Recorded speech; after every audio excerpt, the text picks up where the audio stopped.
چہرہ صاف نظر نہیں آ رہا تھا، وہ بالکل خاموش تھی۔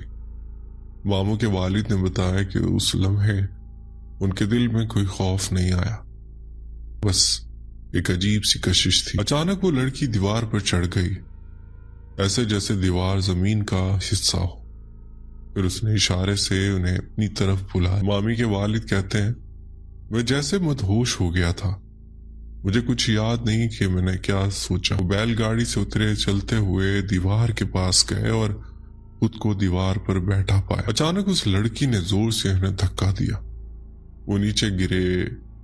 اندھیرا، خاموشی۔ جب آنکھ کھولی تو صبح ہو چکی تھی۔ وہ اپنے گھر میں تھے، بدن میں درد تھا، کپڑے مٹی سے بھرے تھے۔ گھر والوں نے پوچھا کیا ہوا تھا، کہاں رہ گئے تھے؟ تب انہوں نے سارا واقعہ سنایا اور یہ بات سب نے مانی کہ اگر وہ دیوار سے نیچے کسی غلط جگہ گرتے تو زندہ نہ بچتے۔ یہ واقعہ اکیلا نہیں تھا، کسی گاؤں میں ایک اور چیز خاموشی سے دیکھی جا رہی تھی۔ نانا ابو اور ان کے بھائیوں کے گھر بالکل ساتھ ساتھ تھے۔ ان گھروں کے پیچھے ایک پرانا اسکول تھا، کبھی کھلتا کبھی سالوں بند رہتا۔ میری امی کے کزن اپنا نیا گھر بنا رہے تھے، آدھا گھر تیار تھا، کچن مکمل نہیں ہوا تھا۔ انہوں نے گھر کے رکھوالی کے لیے وہیں چارپائی ڈال لی، اسی ادھورے گھر میں اکیلے سوئے۔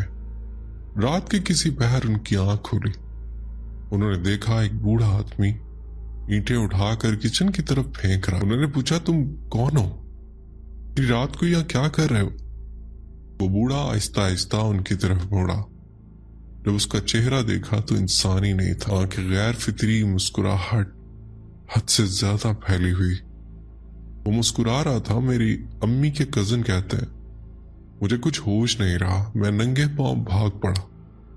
وہ اتنی دور بھاگے کہ بے ہوش ہو گئے۔ لوگوں نے انہیں ڈھونڈ کر گھر پہنچایا۔ اب کوئی شک نہیں تھا، یہ سب الگ الگ واقعات نہیں، یہ سب ایک ہی مخلوق کی مختلف روپ تھے، کبھی اونٹ، کبھی بچہ، کبھی لڑکی، کبھی بوڑھا۔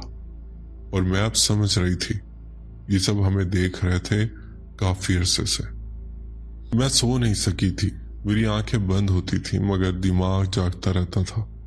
اونٹ، بچے، کالا سایہ، پردے کے پیچھے کھڑی شکل، مسجد کے پاس لمبے ہوتے قد، سفید لباس میں لڑکی، اور ادھورے گھر میں اینٹیں پھینکتا بوڑھا۔ یہ سب الگ الگ شکلیں تھیں مگر احساس ایک ہی جیسا تھا۔ میں خود سے پوچھتی یہ سب ہمارے ساتھ ہی کیوں؟ گاؤں میں اور بھی لوگ تھے، کھیت بھی سب کے تھے، راتیں سب پر آتی تھی، پھر یہ سب ہماری نسل کے ساتھ کیوں جڑا ہوا تھا؟ اسی سوال نے مجھے نانا ابو کے اور قریب کر دیا۔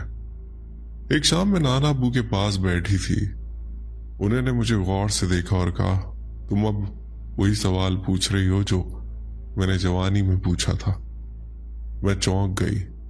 انہوں نے آہستہ آہستہ کہا بیٹا کچھ جگہیں ایسی ہوتی ہیں جہاں انسان بعد میں آتا ہے، پہلے کوئی اور ہوتا ہے۔ میں نے کہا تو ہم نے کیا غلط کیا تھا؟ نانا ابو نے سر ہلایا، غلطی نہیں کی، بس لاپرواہی کی۔ انہوں نے بتایا کہ ہمارے گاؤں کی زمین بہت پرانی ہے، قبرستان پرانا، اسکول، کھیت اور وہ ڈیرا، یہ سب ایک ہی پٹی پر تھے۔ پرانے وقتوں میں لوگ یہاں آنے سے پہلے اجازت مانگتے تھے، درخت کاٹنے سے پہلے، کھیت بنانے سے پہلے، گھر بنانے سے پہلے اللہ کا نام لے کر یہ کہا جاتا تھا ہم یہاں رہنے آئے ہیں، لڑنے نہیں۔ مگر وقت کے ساتھ ساتھ یہ سب ختم ہو گیا۔ نانا ابو نے کہا ہم نے جو دیکھا وہ دشمنی نہیں تھی، وہ یاد دہانی تھی۔ اونٹوں کا آنا اور نقصان نہ پہنچانا یہ حد کا خیال تھا، بچوں کی آواز یہ آزمائش تھی، سفید لباس والی لڑکی یہ فریب تھا، بوڑھا یہ ڈرانے کا طریقہ، اور کالا سایہ؟ نانا ابو نے ایک لمحے کو خاموشی اختیار کی۔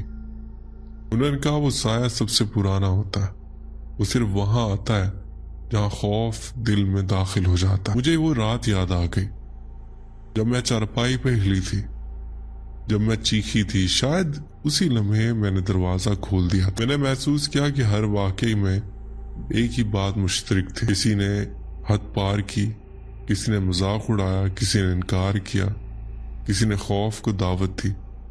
اور جنہوں نے اللہ کا نام لیا حد میں رہے، ان کا دل مضبوط تھا اور انہیں نقصان نہیں پہنچا۔ نانا ابو نے کہا یہ مخلوق ہمیں ختم نہیں کرنا چاہتی تھی، بس یہ چاہتی تھی کہ ہم یاد رکھیں کہ ہم اکیلے نہیں ہیں۔ اسی لیے کہانیوں کا ہر انجام ادھورا رہ گیا، کسی کو مارا نہیں گیا، کسی کو لے جایا نہیں گیا، بس دکھایا گیا۔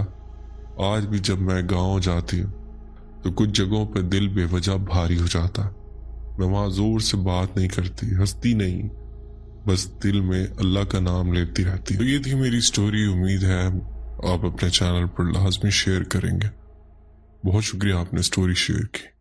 بڑھتے ہیں ایک اور سٹوری کی طرف۔ میرا نام صبا ہے اور یہ واقعہ تقریباً 15 سال پہلے کا۔ اس وقت ہم کراچی میں رہتے تھے، لیکن ہر سال گاؤں جانا ہمارا معمول تھا کیونکہ وہاں ہمارا اپنا آبائی گھر تھا۔ مجھے گاؤں کا ماحول، کھیت، ہریالی اور کھلا آسمان بہت پسند تھا۔ شاید اسی شوق کی وجہ سے میں اکثر وہ کام کر